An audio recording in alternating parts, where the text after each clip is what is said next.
RTP. Ya nos acompaña en el panel la máster Nubia Villasís, ella es expresidenta del CNE y con ella vamos a conversar justamente del tema de los concursos de las nuevas autoridades, cuáles han sido los retos, cómo está ese proceso y bueno, qué podemos esperar también los ciudadanos. Nubia, buenos días, Muy buenos bienvenida días. a RTP. Qué gusto tenerla aquí. Buenos días, gracias por esta invitación y de verdad siempre es un gusto escucharlo a usted, don Ramón, con sus pensamientos tan profundos y que también nos nutren, nos ilustran. Adelante, Jorge, con la primera pregunta. Nuevamente, bienvenida, querida Nubia. Como punto de partida, hablemos un poco del contexto justamente de todos estos concursos de autoridades. ¿Cómo está la situación actualmente en el tema del CNE? Y bueno, ¿por qué se ha retrasado tanto? Porque vamos escuchando las autoridades prorrogadas y prorrogadas y prorrogadas, que es algo que se repite en diferentes instituciones también del Estado, pero justamente en el tema del CNE, ¿cuál es el estatus actual y por qué se ha demorado tanto? Bueno, tengo conocimiento de lo que se ha mencionado, se ha dicho, más la percepción ciudadana. Hay un estancamiento dentro del Consejo de Participación Ciudadana.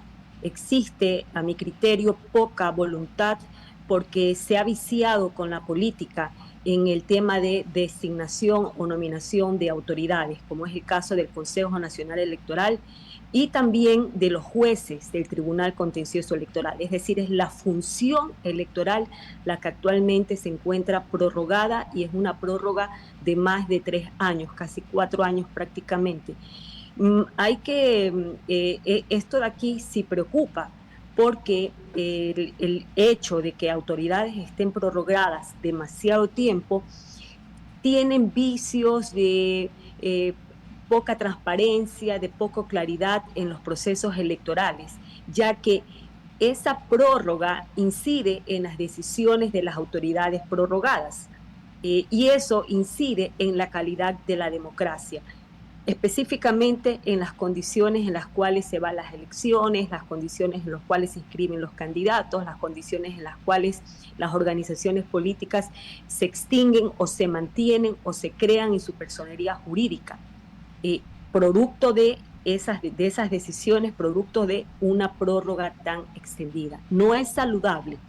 Y esta prórroga, más que culpa del Consejo Nacional Electoral, es del Consejo de Participación Ciudadana. Tiene estancados simultáneamente dos procesos. Un proceso para cambiar a 3 autoridades del Consejo Electoral y el otro para cambiar a 2. Es decir, en este momento son los 5 de 5 quienes estarían prorrogados, quienes están prorrogados.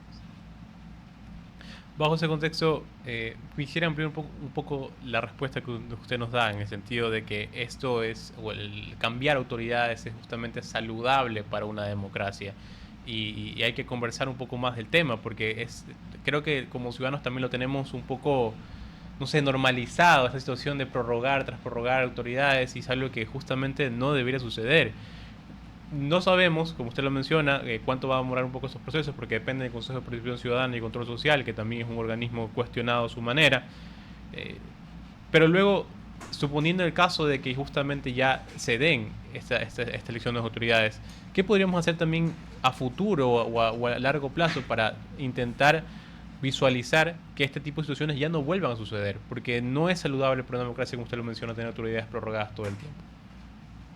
Bueno, aquí hay que replantearse a la función de transparencia, porque según lo que dice la Constitución actualmente es esta función la que elige a ciertas autoridades. En este caso, dentro de la función de transparencia, la institución que se llama Consejo de Participación Ciudadana y Control Social. Entonces, el cuello de botella está ahí, en esa institución que pertenece a esa función de Estado, la función de transparencia. Entonces, ahí viene la pregunta que va a hacer el presidente Daniel Noboa a los ecuatorianos respecto a esa entidad, si se mantiene como tal o si se puede extinguir, para que las autoridades que actualmente son electas por el Consejo de Participación Ciudadana, ese efecto de nominación, de designación, pase a la función legislativa y pase otra parte de autoridades se quede en la misma función de transparencia a cargo de otras instituciones, como son la Contraloría General del Estado y la Defensoría del Pueblo, o la Defensoría Pública. Pero bueno, entonces esa es la pregunta que aparentemente se nos va a hacer en la próxima consulta popular. Es decisión del pueblo decidir si la toma o no, pero a mi criterio sería bastante saludable, porque al menos rompería ese cuello de botella que actualmente es el Consejo de Participación Ciudadana, que concentra por sí solo tantas designaciones, y hemos visto que a lo largo de estos 17 años de existencia de esa institución, hemos visto pues que ha sido cuestionada. Palo porque boga, palo porque no boga. En sus inicios designó o eligió a las autoridades conforme a lo que estaba establecido, luego comenzó con estos retrasos, llevándonos a lo que actualmente tenemos, autoridades prorrogadas 3, 4 años, e incluso hubo autoridades que estuvieron prorrogadas 7 años, como fue el caso de los integrantes del directorio del IES. Esos cambios, ahí hubo un problema que con la Asamblea Nacional por una aclaración de una ley, y eso impidió que el Consejo de Participación Ciudadana a su vez también no complete ese proceso en el directorio del IES, que actualmente lo conforman 3, y una parte de esa elección la tiene que hacer el Consejo de Participación Ciudadana. Entonces, hemos visto que en su efectividad, esa institución está menoscabada. Máster Villasís, me gustaría ir un poco terminando nuestra entrevista, pero preguntarle puntualmente sobre cómo evalúa la labor, las funciones del CNE durante estos últimos 4 o 5 años. ¿Cuál es su óptica detrás de todo el trabajo? ¿Cree que se ha hecho bien las cosas?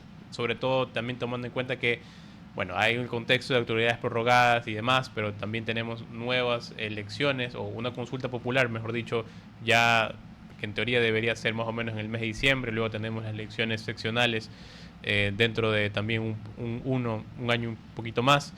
¿Cuál es su evaluación detrás de todo el desempeño que ha generado este organismo?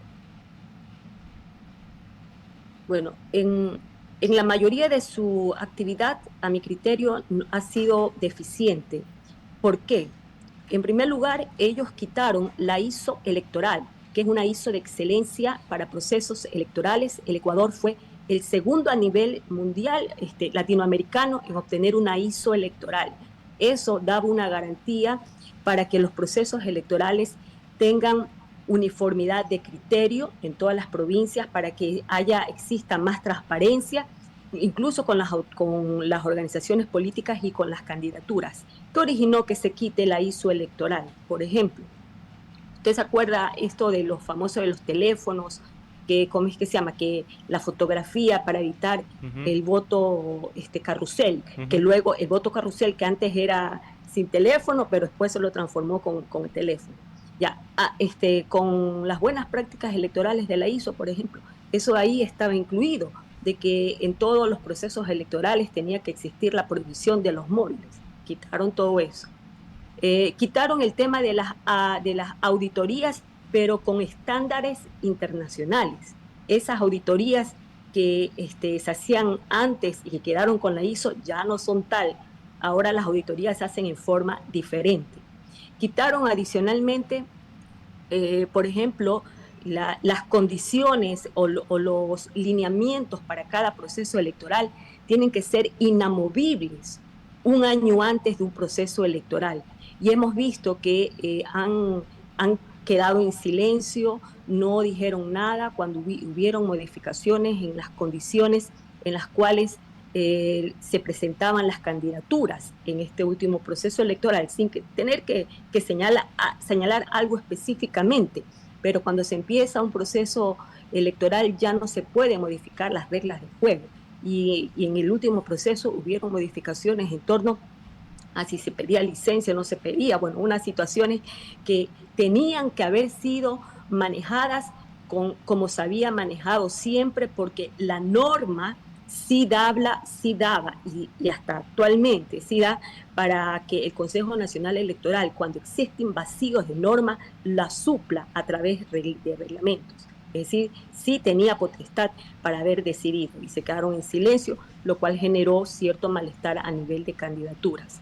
Adicionalmente, el Consejo Nacional Electoral creó una serie de organizaciones, más de 100 organizaciones políticas que no tenían la validad,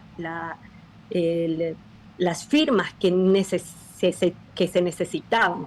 Y yo lo sé perfectamente bien, porque antes de irnos, nosotros para poder generar los presupuestos se tenía que hacer una validación rápida y pudimos ahí determinar bien quiénes pasaban y quiénes no.